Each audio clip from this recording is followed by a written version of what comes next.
The Cavaliers complete the sweep. It's on to the Eastern Conference Finals. What happened to the Raptors? LeBron James happened to the Raptors. And every year, because every time he steps out on the floor, he resets the longevity record. Quits. But that day won't be anytime soon. And it certainly won't happen in time to make the LeBronto Raptors feel any better about this series or themselves. Are you kidding me? The Toronto Raptors, who 1 year ago were being called a regular season team that can never really win in the postseason, a team that was constantly the slaves to LeBron James in the Eastern Conference playoffs, a team that it always was supposed to be their year but never really was, just won the NBA championship. Just let that sink in for a moment. This can be attributed to a number of things, whether it be the inexperience of the Bucks or the somewhat shorthandedness of the Warriors, but I think that most or all of the credit needs to go to the Raptors. They earned this championship, and this video is going to go over the biggest things that got them here and turn them around from the LeBronto Raptors, the laughingstock of the 2018 playoffs, to the NBA champions of 2019. First up, let's start with the actions that the Raptors took right after losing last year in the playoffs. Almost immediately, they fired head coach Dwayne Casey, which garnered a lot of controversy since Casey went on to win the Coach of the Year award, making him the first head coach to win the award and lose his job in the same season. He was replaced by up-and-coming head coach Nick Nurse, who despite being a rookie coach in the NBA, had coached in a lot of different places and a lot of different roles up to that point. Next up, they made perhaps the biggest move that contributed most to their championship run this year by trading for Kawhi Leonard. Once again, this was a risky move, as despite being viewed as one of the best players in the NBA, he'd only played 9 games the previous season and had been involved in a massive controversy over a possible over-exaggerated injury that led to him requesting a trade out of San Antonio. On July 18, 2018, the Toronto Raptors traded away DeMar DeRozan, easily the best player on the team and probably the face of the franchise, to the San Antonio Spurs for Danny Green and the wild card in Kawhi Leonard. While not many viewed this as a bad move, it was definitely taking a risk, as Leonard only had 1 year left on his contract and already said that he wanted to play for his hometown Los Angeles Lakers and was very possibly a 1 year rental. Nonetheless, the Raptors went through with the trade and were going all in for 2018-19.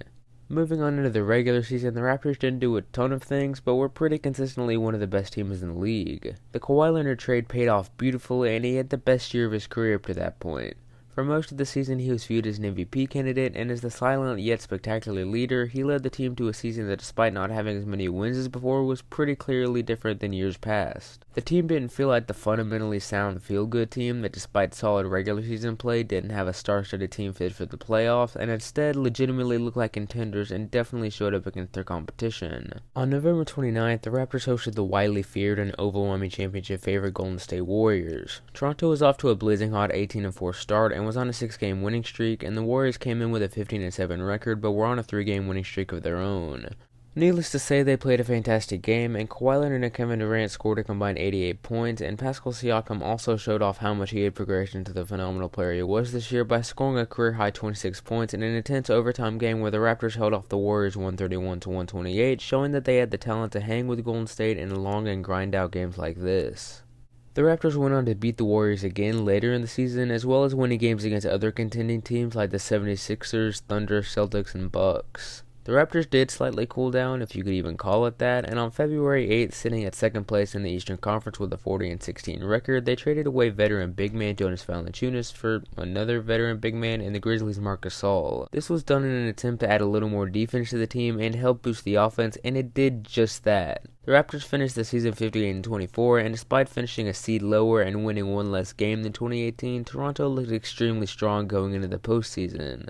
To start out the playoffs, the Raptors actually lost their first game at home to the Orlando Magic, but they went on to win in 5. The series really showed that while the Raptors weren't overwhelmingly dominant, they showed grit and toughed it out in every single game, winning games where the other team played fantastic. This continued in the second round, where they met newly crowned super team Philadelphia 76ers, who touted a lineup including Ben Simmons, Joel Embiid, Jimmy Butler, and Tobias Harris, among others. The Raptors played a spectacular series against a team that arguably had more talent than them, and eventually it came down to Game 7.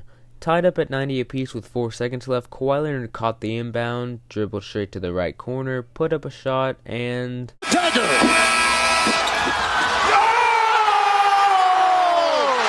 The Raptors once again pulled out a tough victory, securing a spot in the Eastern Conference Finals where they met 60-win Milwaukee. After losing games 1 and 2 to the Bucks, Nick Nurse decided to switch up the lineups, which included playing new father Fred VanVleet. And even though he denies that since his son was born, VanVleet played significantly better than earlier in the postseason and was shooting the lights out. This new lineup change propelled the Raptors to winning 4 in a row to win the series and clinch a spot in their first ever NBA Finals. After an entire season of hard work and toughing out games against teams that had more talent than them, the Raptors faced the championship favorite Golden State Warriors. In Game 1, the Raptors came out firing, and after stellar shooting performances and a breakout 30-point performance from Pascal Siakam, they won the game 118-109.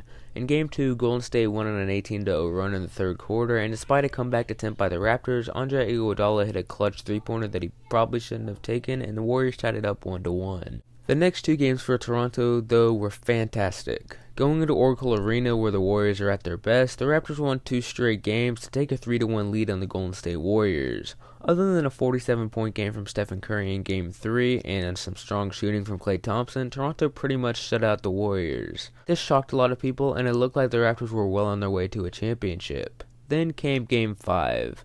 Despite being at home with all the momentum in the series, Golden State surged in the final 2 quarters despite a KD injury and led going into the final few minutes. Toronto stormed back to take a 6-point lead, but after a strange timeout call by Nick Nurse and clutch shots from guess who, Klay Thompson and Stephen Curry, the Warriors took the lead and the game. To a lot of fans, it was starting to look like the Warriors had grabbed their momentum and were set to make an epic comeback to set their dynasty in stone. For a lot of Game 6, it looked like this would happen. Despite a quick start from Toronto and Kyle Lowry, the game seemed for a long time like Golden State would win. Despite the score gap never going beyond 6 or 8 points, it always seemed like Golden State was scoring consistently while Toronto was holding on by a string. This continued in the final quarter, where the game was tied with 9 minutes left. Warriors role players were scoring left and right, and it was time for none other than Fred VanVleet to take over.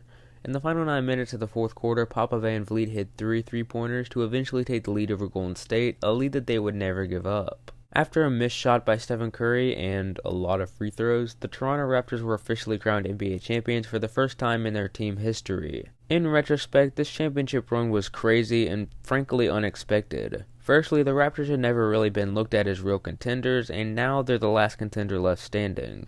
When DeMarcus Cousins joined the Warriors in June last year, nobody thought that any other team stood even a fighting chance against the Warriors, and yet here we are. The Toronto Raptors showed that the Golden State Warriors can be beaten and might have just ended the stranglehold that the Warriors have had on the rest of the NBA for so long. Thanks so much for watching, have a great day, and I'll see you next time. God bless.